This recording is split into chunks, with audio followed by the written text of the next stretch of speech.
Dr. Crosby, and today we're going to do a deeper dive into virtue ethics. Virtue ethics come from ancient Greek philosophy, in particular Aristotle, who lived 384 to 322 BCE. So we're going to learn a few Greek words as we go today. Aristotle believed that everything had a telos, or a purpose it was created for.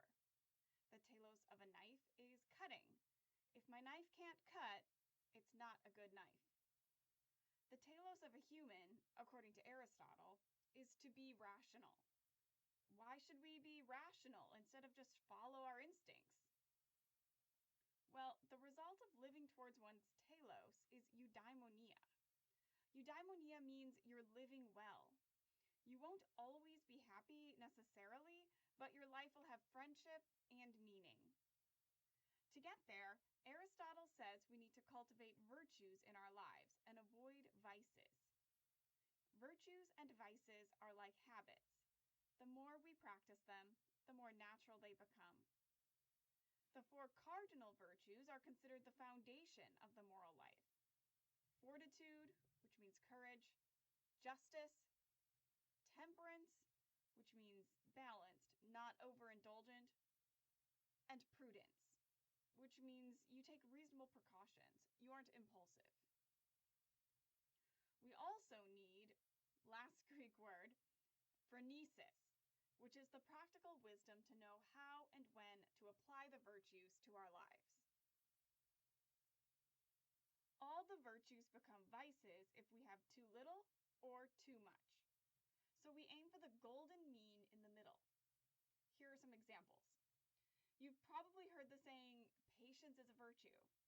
That means too little patience or impatience is a vice.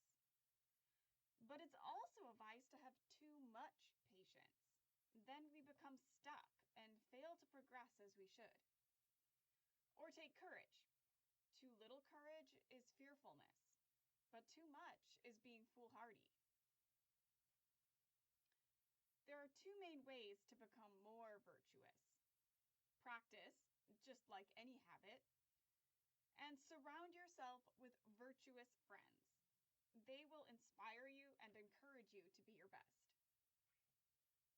The result of all of this is a moral framework that doesn't just guide us to answer the question, what should I do? But also the question, what kind of person should I become? Now we're going to jump forward to the Middle Ages and a Catholic Dominican theologian named Thomas Aquinas. Aquinas was also concerned about the moral life and was reading Aristotle. Aristotle's work had largely been lost in the West for the past few hundred years, but as Aquinas was studying, new translations in Latin were just coming out and were of interest to not only Aquinas, but also Jewish and Muslim scholars at the time. As Aquinas read Aristotle, he felt it was an excellent portrayal of the way Catholics should understand morality as well, with a few important additions. Those additions were the theological virtues of faith, hope, and love. You'll find these in the Bible and also in the writings of previous Christian theologians, such as St. Augustine, who named these three as the heart of the Christian life. For Aquinas, faith, hope, and love were important virtues, alongside the cardinal virtues and all the rest. However, these special three virtues are not gained through practice, although we should certainly practice them. Rather, they are gifts from God.